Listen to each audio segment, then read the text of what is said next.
Hello, everyone, and welcome back to another lesson here at English Pod. My name is Marco. And my name is Catherine. So, Marco, what are we talking about today? Today, we're talking about a very interesting topic. You've probably seen it on every TV show or American movie, and it's a bachelor party. Uh-oh. Yeah.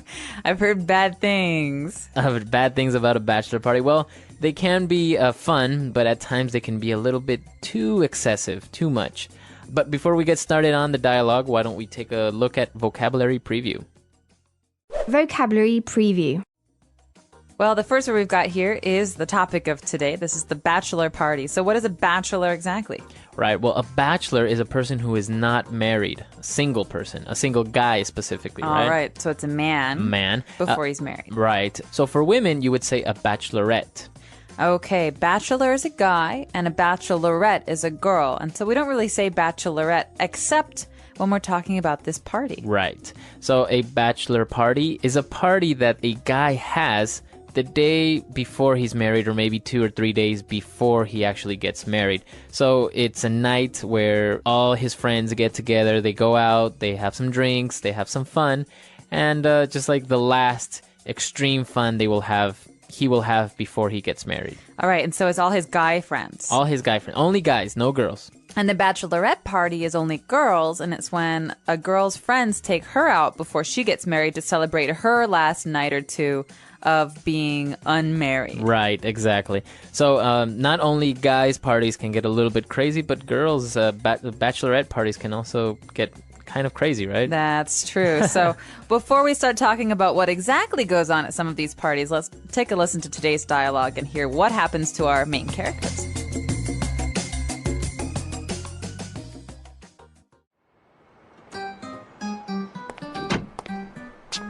Hi, honey. You'll never guess what. My friends Julie and Alex are getting married. Wow, that's great news. They're a great couple. I know. Anyways, I just talked to Alex's best man, and he is organizing the bachelor party. It's going to be so much fun. All the groomsmen are thinking up all the wacky and crazy things we're going to do that night. You aren't going to a strip club, are you? I don't want you getting a lap dance from some stripper with the excuse that it's your friend's party. Ah, come on. It's just some innocent fun. You know how these things are. We're going to play drinking games, get him some gag gifts, and just have a good time. Nothing too over the top. Well, I don't know. Come on. If one of your friends was getting married, I wouldn't mind you going to her bachelorette party. Good, because my friend Wendy's getting married, and I'm organizing her party. What?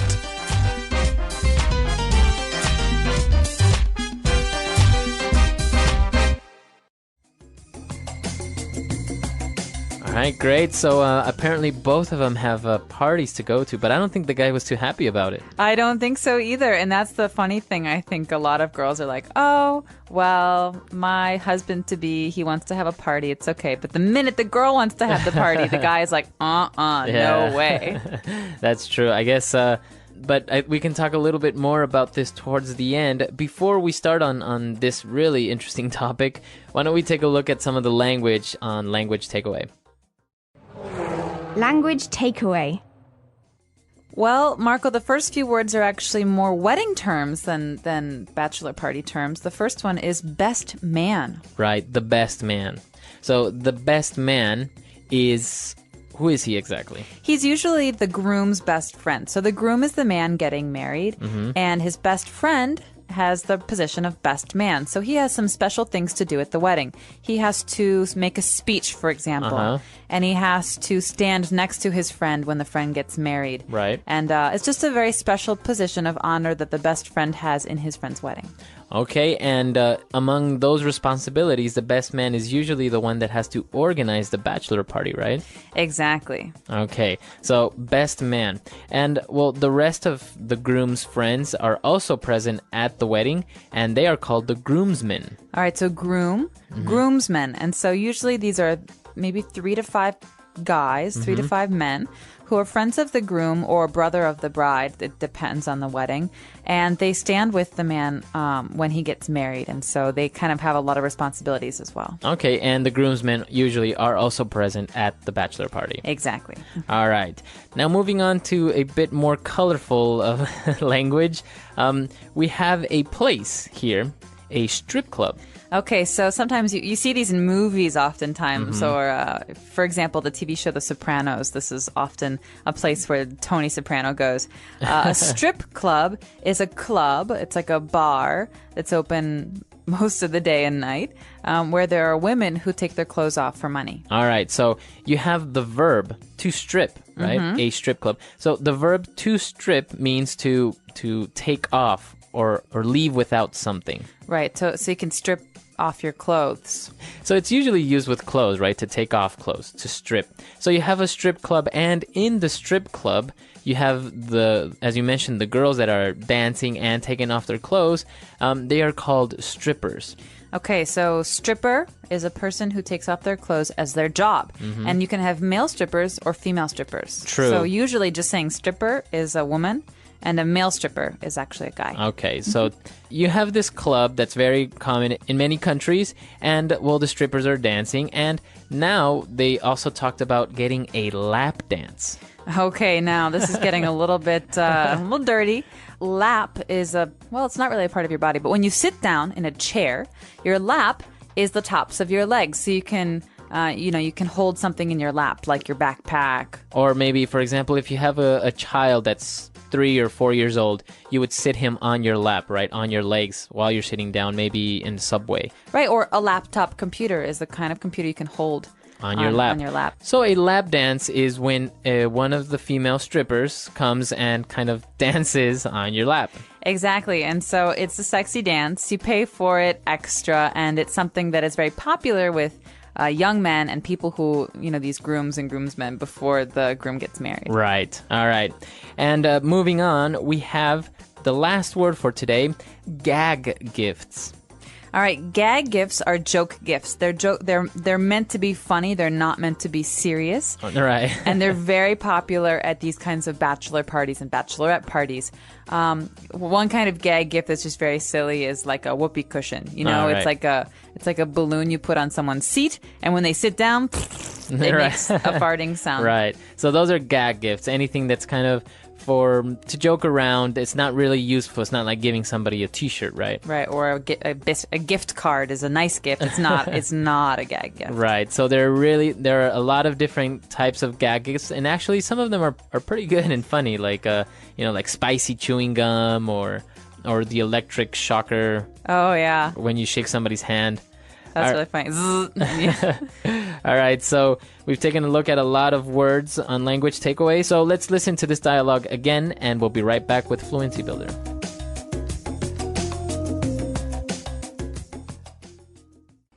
Hi, honey. You'll never guess what. My friends Julie and Alex are getting married. Wow, that's great news. They're a great couple. I know. Anyways, I just talked to Alex's best man, and he is organizing the bachelor party. It's going to be so much fun. All the groomsmen are thinking up all the wacky and crazy things we're going to do that night. You aren't going to a strip club, are you? I don't want you getting a lap dance from some stripper with the excuse that it's your friend's party. Ah, come on. It's just some innocent fun. You know how these things are. We're going to play drinking games, get him some gag gifts, and just have a good time. Nothing too over the top. Well, I don't know. Come on. If one of your friends was getting married, I wouldn't mind you going to her bachelorette party. Good, because my friend Wendy's getting married, and I'm organizing her party. What? All right, we're back. So now let's look at some of the phrases that were used in this dialogue on Fluency Builder. Fluency Builder. All right, so at the beginning of this dialogue, we meet this couple, this man and woman, and the guy says, "Hey, honey, you'll never guess what." All right. Okay, my friends are getting married. So what does this mean? You'll never guess what? It's just a phrase that you would use to give really, really important or exciting news. It's like, guess what? Oh, okay. So you'll never guess what happened to me. Right. I won the lottery. Right. It's so amazing or it's so uncommon or unusual that you would probably never guess that person won the lottery. Okay, so you'll never guess what. Right. You'll never guess what. Or you can say, guess what? I won the lottery. Okay. All right. And our second phrase, you know how these things are. Okay, so this is a phrase that people often use when they want to remind someone that this is tradition or this is a Common. habit, it's a common thing. And so oftentimes when like people are having problems at work and they say, oh gosh, this person's just not listening to me, someone to help them out will say, you know how these things are. Yeah. It takes some time to resolve a problem. Or you could say, oh gosh, this is going to be a horrible party. I don't want you guys to go to a strip club. It's so dirty. Right. And you'd say, well, you know how these things are. It's Right. tradition. You have to do it. You have to do it. Right. So this is what he meant, right? You know how these things are. It's like, I don't really have a choice. It's a tradition. This is what guys do when they're going to get married. So we have to do it. It's almost like saying, don't worry about it. There's really Nothing there's to worry nothing about. to worry about. All right.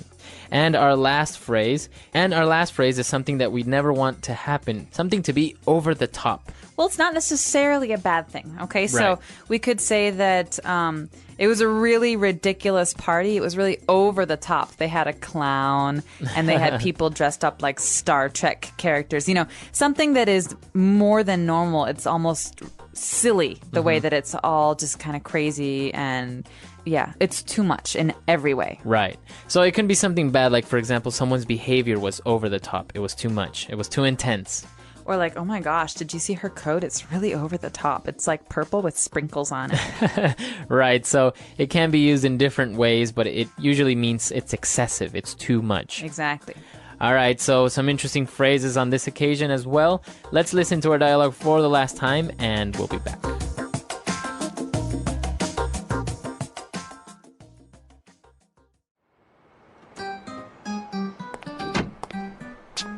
Hi, honey. You'll never guess what. My friends Julie and Alex are getting married. Wow, that's great news. They're a great couple. I know. Anyways, I just talked to Alex's best man, and he is organizing the Bachelor Party. It's going to be so much fun. All the groomsmen are thinking up all the wacky and crazy things we're going to do that night. You aren't going to a strip club, are you? I don't want you getting a lap dance from some stripper with the excuse that it's your friend's party. Ah, come on. It's just some innocent fun. You know how these things are. We're gonna play drinking games, get him some gag gifts, and just have a good time. Nothing too over the top. Well, I don't know. Come on. If one of your friends was getting married, I wouldn't mind you going to her bachelorette party. Good, because my friend Wendy's getting married and I'm organizing her party. What?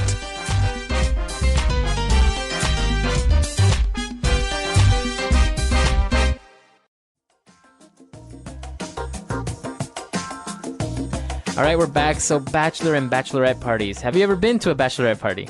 I have not yet, but one of my closest friends is getting married in a couple of weeks. And so I will be attending and helping organize a bachelor party. So do you have anything in mind? Nothing I can talk about. These things are meant to be surprises True. oftentimes, so I don't Yeah. want to spoil it. But I will tell you that my boyfriend just organized a bachelor party for his best friend. He was the best man in the wedding. Oh, okay. And it was very crazy. Oh, really? Did they also go to Vegas and do some of these things that we saw in the dialogue? They didn't go to Vegas, but they did some of the things we heard about in today's dialogue. They went to a strip club. They got lap dances. They drank a lot. It was very over the top. And I think this is something that most of our listeners probably have seen in TV shows or in movies or in different type of exposure of American culture, which is it's actually very, very common in Canada, the United States. I'm not really sure about Europe or England it is too. Really? My friend said that his friend was getting married and they all went to Portugal for a week. Wow. To have a bachelor party, and I heard something about mud wrestling. Wow. Well, I guess it's different in every country, and this is the interesting part. We want to know how these things are in your country. Do you have any traditions or any fun stuff that you do before the wedding, maybe after? I don't know. What about Ecuador? We don't really have strip clubs actually. So it's That makes kind it easy. Yeah. So we usually just do what we do every night. Just go out with friends, drink and dance, play the guitar, or maybe some gag gifts or some prank that we pull on the groom, but nothing too over the top. So yeah, we're really interested in knowing how it is in your country. So come to englishpod.com, leave your questions, comments, and we'll see you guys next time. Until then, bye everyone. Bye-bye.